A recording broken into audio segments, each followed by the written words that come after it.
Hello everyone, I am doctor Sarika और आज हम बात करेंगे हमारे इवोल्यूशन चैप्टर के नेक्स्ट टॉपिक की, जो है हमारा हार्डी-वेनबर्ग प्रिंसिपल। अब हार्डी-वेनबर्ग प्रिंसिपल में उन्होंने बहुत सारी टर्म्स यूज़ की हैं, जैसे उन्होंने पॉपुलेशन की बात की है, उन्होंने पॉपुलेशन जेनेटिक्स की बात की है, स्पीशीज़ की बात की है, जीन पूल की बात की है।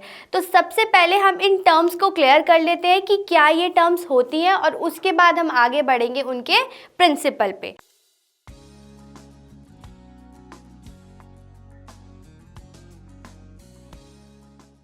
तो कुछ टर्म्स हैं, फॉर एग्जाम्पल यहाँ पे आपके सामने पॉपुलेशन जेनेटिक्स। पॉपुलेशन जेनेटिक्स क्या होता है? Means scientific study of genetic change in a given population. कोई भी जेनेटिक चेंज अगर हुआ है एक पॉपुलेशन में, तो उसकी स्टडी को हम क्या बोलते हैं? Population genetics. क्लियर?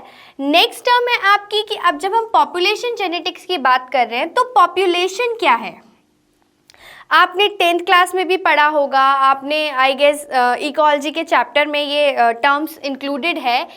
पॉपुलेशन क्या होता है? A group of individuals belonging to same species.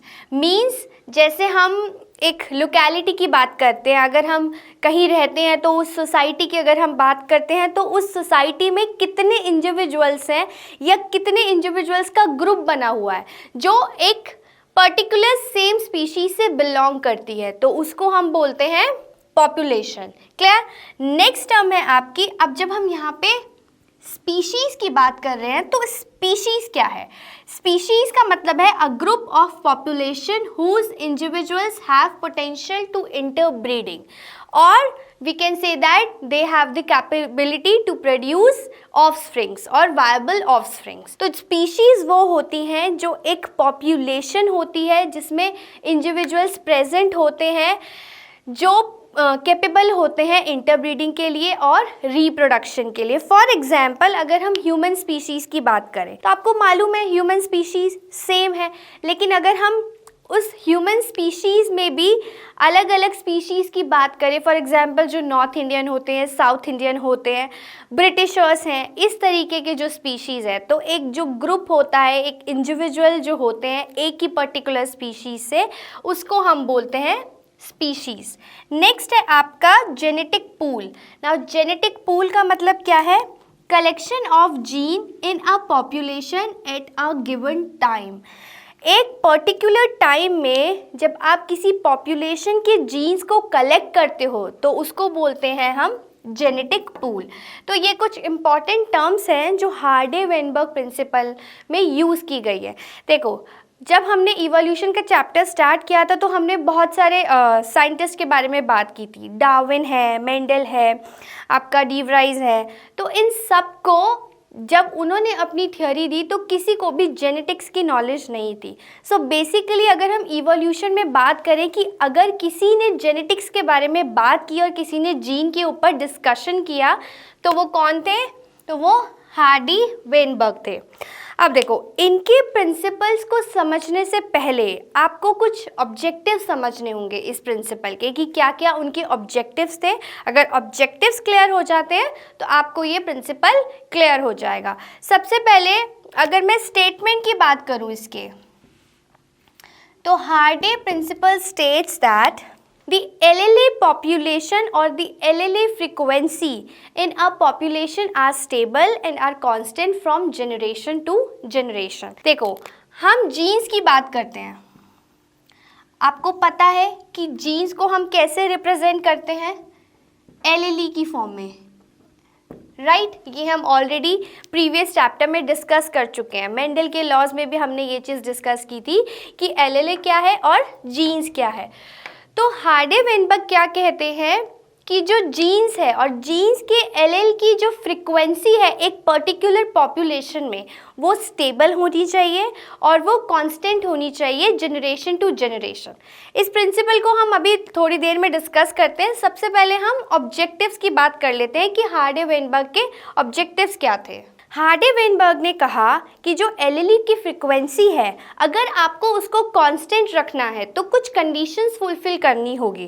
That means अब अगर हम उन कंडीशंस की बात करें कि क्या वो कंडीशंस हैं जिससे एक एलएलए फ्रिक्वेंसी एक पर्टिकुलर पॉपुलेशन की हम कांस्टेंट रख सकते हैं, स्टेशनरी रख सकते हैं, स्टेबल रख सकते हैं।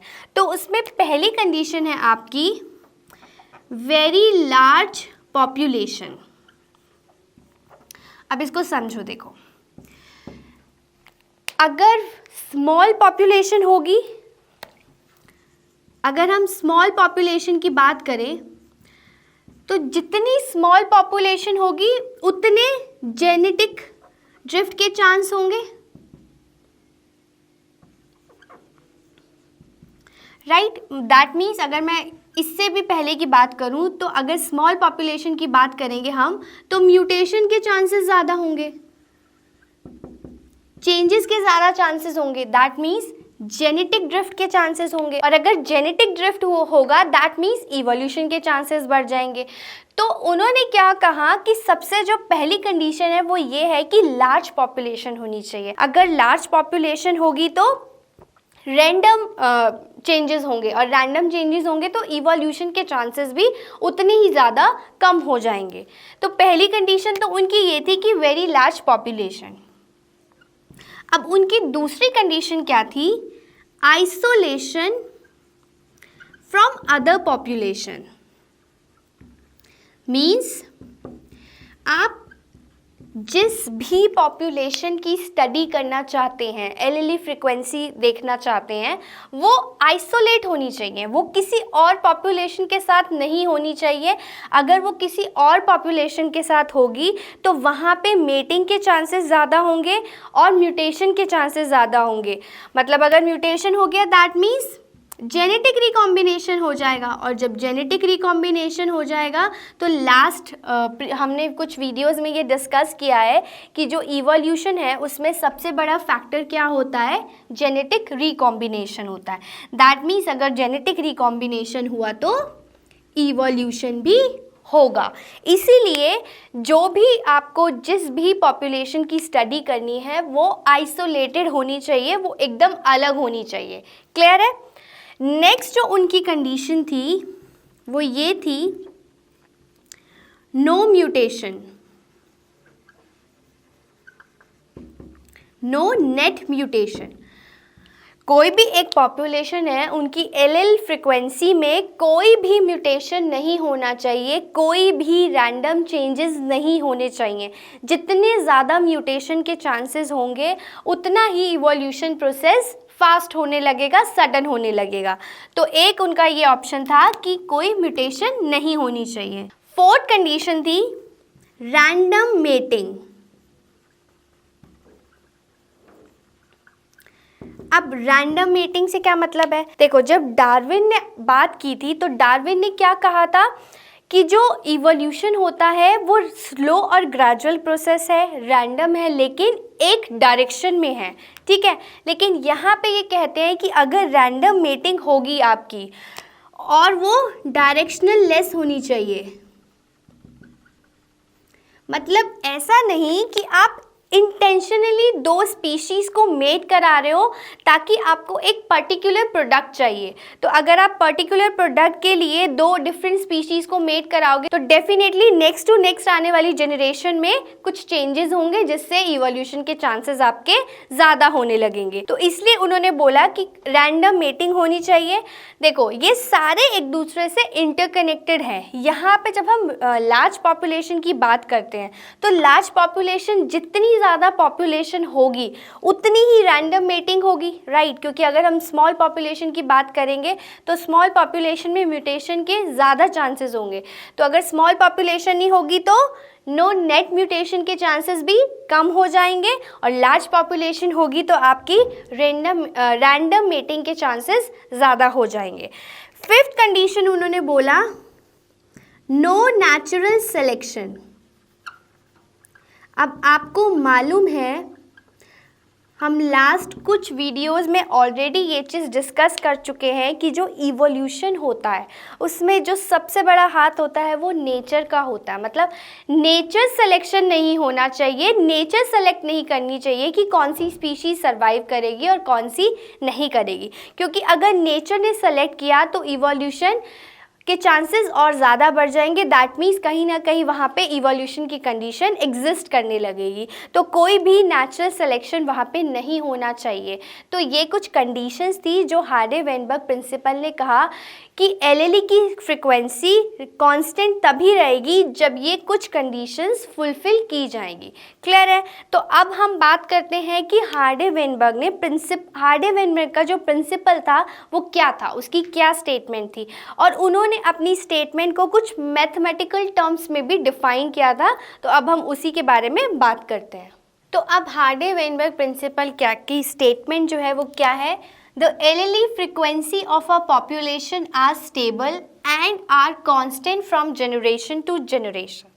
जो भी जीन्स हैं उनकी जो एलएलई फ्रीक्वेंसी है एक पर्टिकुलर पॉपुलेशन की वो स्टेबल रहनी चाहिए और वो कांस्टेंट रहनी चाहिए from generation to generation unless disturbance are introduced. और वो डिस्टर्बेंस कैसे हो सकते हैं, किस किस तरीके के डिस्टर्बेंस हो सकते हैं?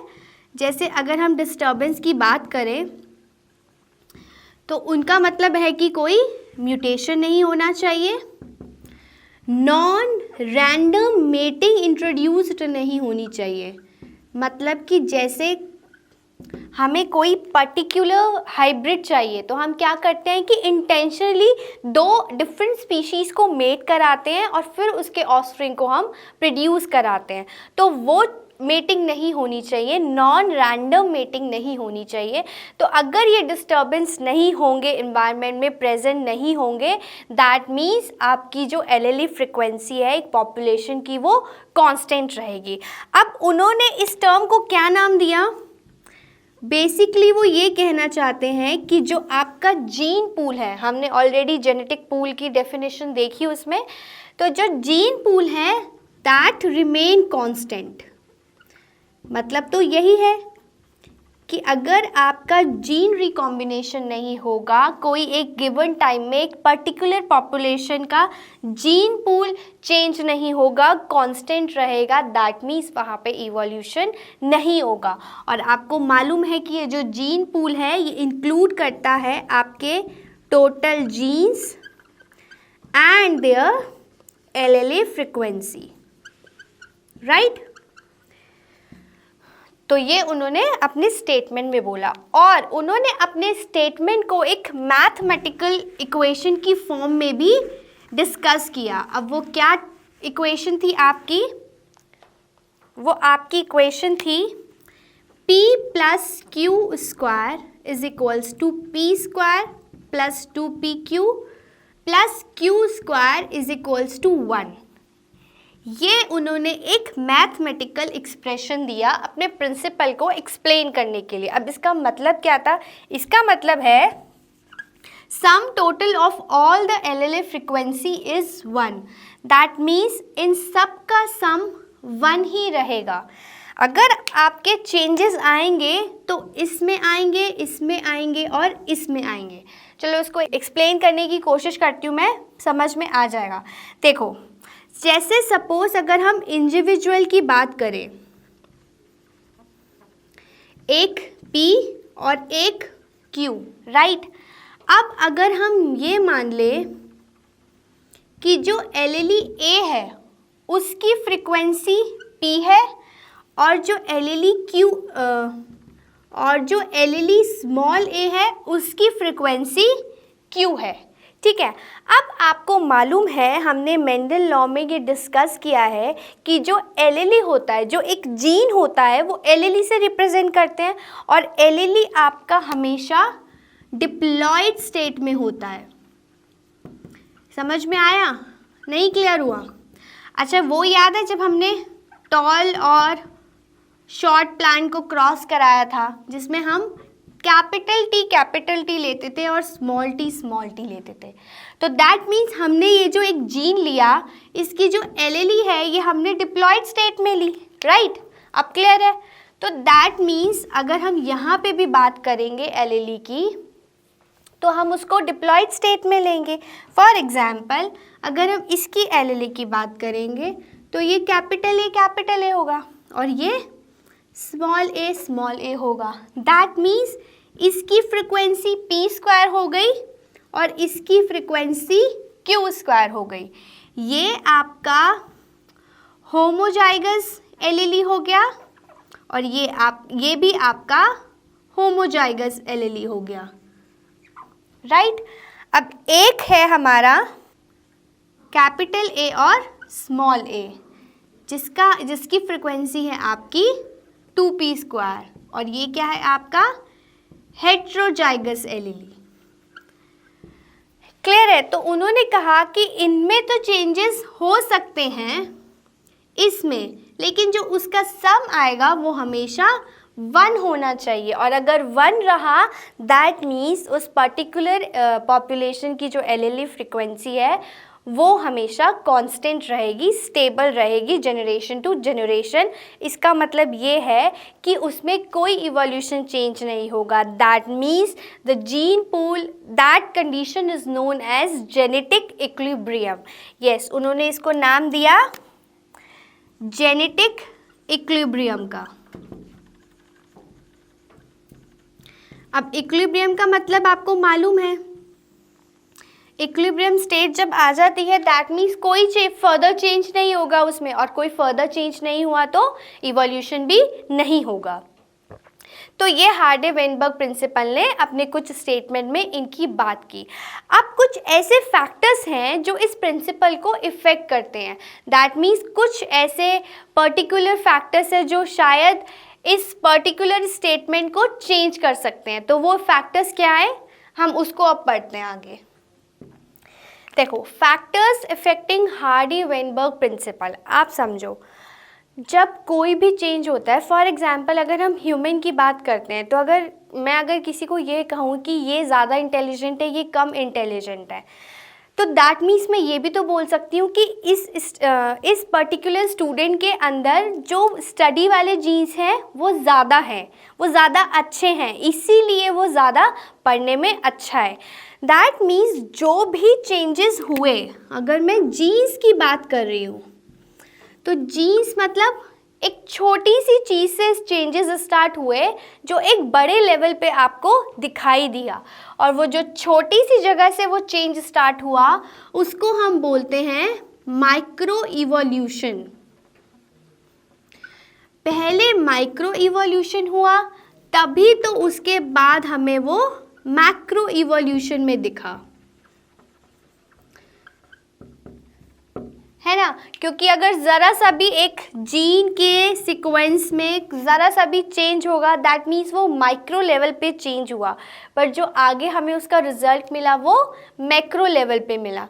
क्लियर है? तो अब इसके बाद हम बात करते हैं कुछ फैक्टर्स की। जैसे इसमें एक मोस्ट इम्पॉर्टेंट फैक्टर है आपका जेनेटिक ड्रिफ्ट, इसको अभी हम डिस्कस करेंगे। एक है आपका नेचुरल सिलेक्शन,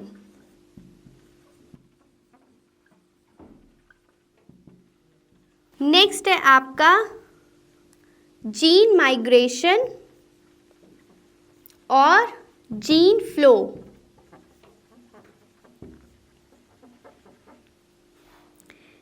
देन आपका हो गया जेनेटिक रिकॉम्बिनेशन,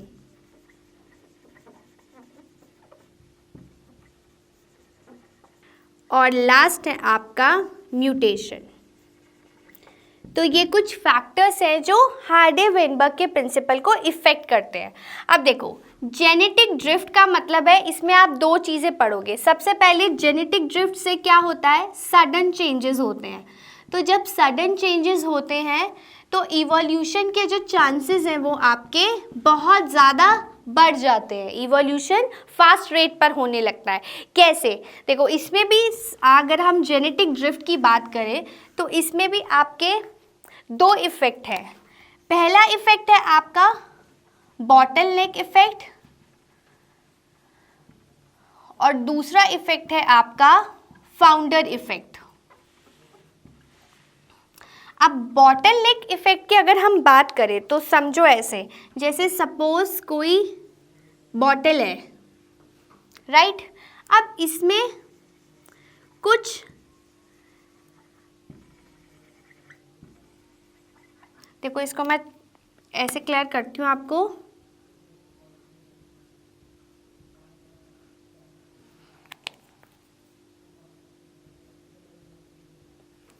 ऐसे समझो कि आपके पास एक बॉटल है, ठीक है। एक बॉटल में आपके पास बहुत सारे डिफरेंट साइजेस के पर्ल्स हैं, ठीक है। अब वो पर्ल्स जब ट्रांसफ़र होंगे, अब जो ये नेक होता है बॉटल का, जहाँ से कैप लगा होता है, वहाँ से क्या है कि एक पर्टिकुलर साइज़ के पार्टिकल्स ही और पर्ल्स बाहर जा सकते हैं, सारे तो नहीं जा सकते, ठीक है। तो जो बाहर जाएंगे, सपोज़ करो कुछ इतना साइज़ है बॉटल नेक का, जिससे ये बाहर जा सकते हैं। क्लियर है? तो ये बॉटल नेक आपको समझ में आया। अब समझो, इसको पॉपुलेशन की फॉर्म में हम क्लियर करते हैं। कुछ ऐसा हुआ कि एक पर्टिकुलर पॉपुलेशन कहीं पर रह रही है, ठीक है। अब नेचुरल डिज़ास्टर हुआ, और वो नेचुरल डिज़ास्टर कुछ भी हो सकता है। आपका अर्थक्वेक हो सकता है, सुनामी हो सकता है, फ्लड हो सकता है। तो उस नेचुरल डिज़ास्टर में अगर हम अर्थक्वेक की ही बात करें, अर्थक्वेक आया तो उसने कुछ स्पीशीज़ को, कुछ पर्टिकुलर स्पीशीज़ को जाने नहीं दिया, कुछ स्पीशीज़ यहाँ से ट्रांसफ़र हो गई, ड्रिफ्ट कर गई। दैट मीन्स बाकी वाली जो पॉपुलेशन है वो ख़त्म हो गई, और जो इस साइज से निकल सकता था वो बाहर आ गया, और फर्दर मीटिंग के बाद उन्होंने अपनी पॉपुलेशन इंक्रीज़ कर दी।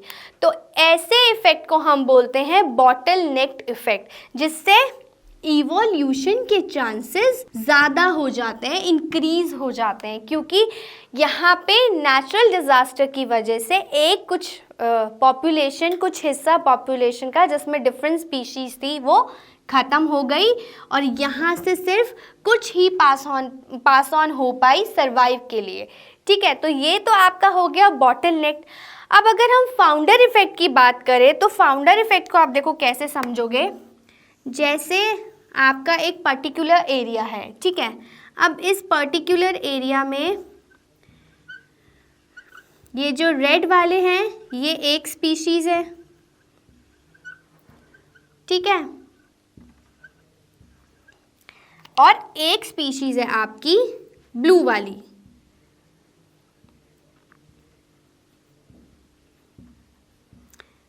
अब इस पर्टिकुलर एरिया में रेड स्पीशीज़ तो बहुत ज़्यादा है, लेकिन ब्लू स्पीशीज़ कम है। तो हमने क्या किया कि हमने एक रैंडम एरिया चूज़ किया। सपोज़ हमने ये चूज़ किया, और इसको हमने कहीं और ट्रांसफ़र कर दिया, उस इन्वायरमेंट कंडीशन से हटा के किसी और इन्वायरमेंटल कंडीशन में हमने उसको रख दिया। तो देखो, अब अगर हम इस पर्टिकुलर एरिया की बात करें, तो यहाँ पे जो हमारा रेड की पॉपुलेशन थी और जो ब्लू की पॉपुलेशन थी, आपको पता है कि इस केस में रेड की पॉपुलेशन बहुत ज़्यादा है। अगर हम 100% की बात करें तो लेट्स से कि रेड वाले 80% थे और ब्लू वाले आपके 20% थे, ठीक है। तो यहाँ पे तो ये पॉपुलेशन का सिनेरियो है।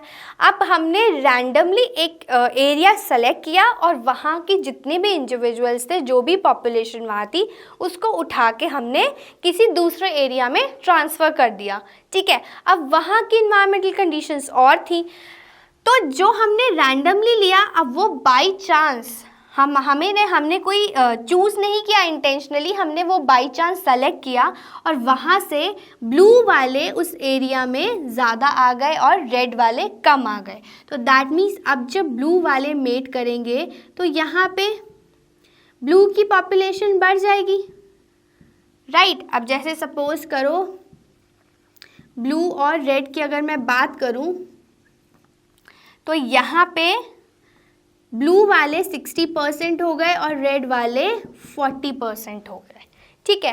तो इसका मतलब ये हुआ कि कोई एक पर्टिकुलर स्पीशीज़ एरिया चेंज करने की वजह से भी वो डिफरेंट होती है। फॉर एग्जांपल, एक एरिया में वो पॉपुलेशन कम है, लेकिन दूसरे एरिया में हो सकता है कि वो पॉपुलेशन ज़्यादा हो, ठीक है। तो ऐसे इफ़ेक्ट को हम बोलते हैं फाउंडर इफ़ेक्ट। क्लियर है? तो ये एक फैक्टर है जेनेटिक ड्रिफ्ट का जो हार्डे-वेनबर्ग प्रिंसिपल को इफेक्ट करता है। क्लियर? अब नेक्स्ट है हमारा नेचुरल सिलेक्शन। अब नेचुरल सिलेक्शन क्या है इसे समझो।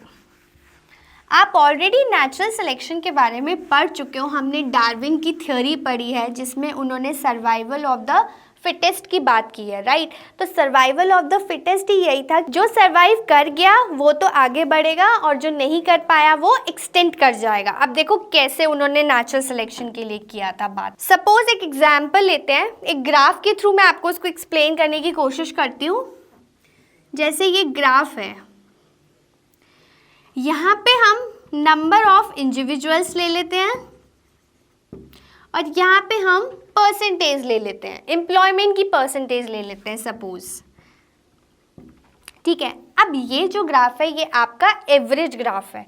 दैट मीन्स हम जब एक एरिया में एक पॉपुलेशन की बात करते हैं तो आपको एवरेज वाले ज़्यादा मिलते हैं।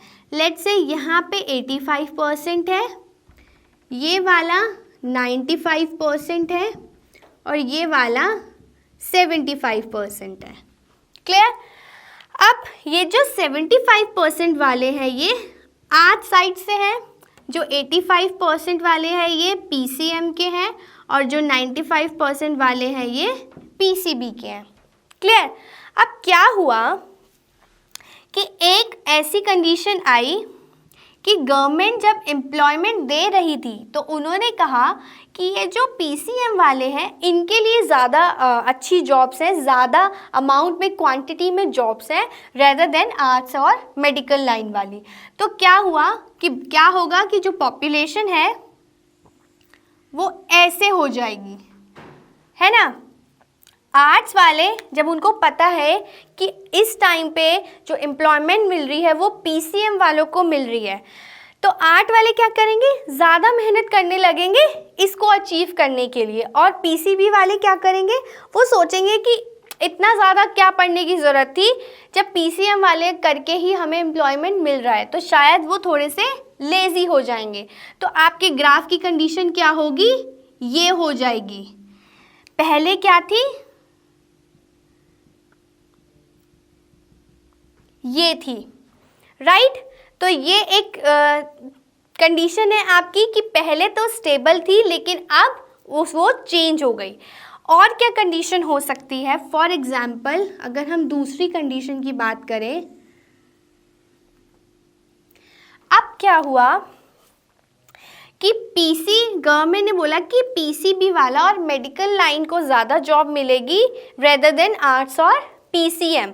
तो क्या होगा कि जो ग्राफ है वो इस डायरेक्शन में मूव करना शुरू हो जाएगा। पहले हमारा ग्राफ क्या था? ऐसा था, राइट? अब वो मूव करने लगा, मतलब ये और ये वालों ने ज़्यादा मेहनत शुरू कर दी इस डायरेक्शन में जाने के लिए ताकि उन्हें एम्प्लॉयमेंट मिल जाए। ठीक है, तो यहाँ अब देखो इस कंडीशन में सारे के सारे 85% पर आने लगे, 75% भी नेग्लिजिबल होने लगा और 95% भी नेग्लिजिबल होने लगा। और इस कंडीशन में एक पॉपुलेशन एक डायरेक्शन में मूव करने लगी। क्लियर है? एक और इसका एग्जाम्पल ले सकते हैं। देखो एक और केस देखो कि क्या हुआ कि गवर्नमेंट ने फिर से एम्प्लॉयमेंट जब निकाली तो PCM वालों के लिए नहीं निकाली, कुछ एम्प्लॉयमेंट PCB के लिए थी और कुछ आर्ट्स वालों के लिए थी। क्लियर है? तो अब क्या हुआ कि जो अब ग्राफ आपका आएगा वो ऐसे आएगा। आपका ये ग्राफ था और यहाँ से डिस्टर्बेंस हुई। PCM वालों ने, PCM के जो स्टूडेंट्स थे जो PCM लेने की सोच रहे थे, कुछ जो नहीं पढ़ना चाहते थे ज़्यादा उन्होंने आर्ट्स ले ली और कुछ ज़्यादा मेहनत करना चाहते थे उन्होंने PCB ले ली और आपका ग्राफ इस तरीके से शिफ्ट हो गया।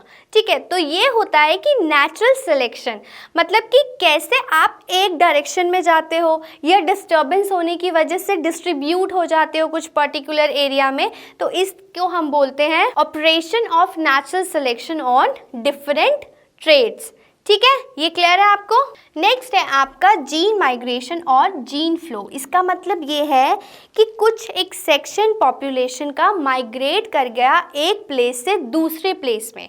अब देखो, एक प्लेस से दूसरे प्लेस पे जब एक पॉपुलेशन माइग्रेट कर गई, दैट मीन्स कुछ न्यू पॉपुलेशन यहाँ पे एडेड हुई, राइट, और यहाँ पे तो एडेड हुई, और कुछ पॉपुलेशन यहाँ से लॉस्ट हुई, ठीक है। तो दैट मीन्स यहाँ पे जीन माइग्रेट कर गया या जीन फ्लो होने लगा एक जगह से दूसरी जगह पे, तब भी इवोल्यूशन के जो चांसेस हैं वो ज़्यादा हो जाते हैं, इंक्रीज हो जाते हैं, ठीक है। तो ये एक फैक्टर और है जो आपके हार्डे-वेनबर्ग प्रिंसिपल को इफेक्ट करता है। नेक्स्ट है आपका जेनेटिक रिकॉम्बिनेशन, और जेनेटिक रिकॉम्बिनेशन में आप जानते हो कि जितना ज़्यादा म्यूटेशन होगा, नॉन रैंडम मेटिंग होगी,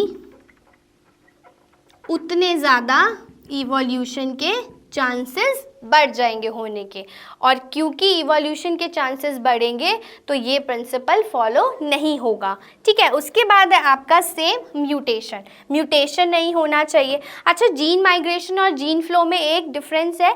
जैसे जीन माइग्रेशन में तो हमने ये बताया, जीन फ्लो में जो फ्रिक्वेंटली चेंज हो, फ्रिक्वेंटली फ्लो करे अब एक जगह से दूसरी जगह पे, उसको हम बोलते हैं जीन फ्लो।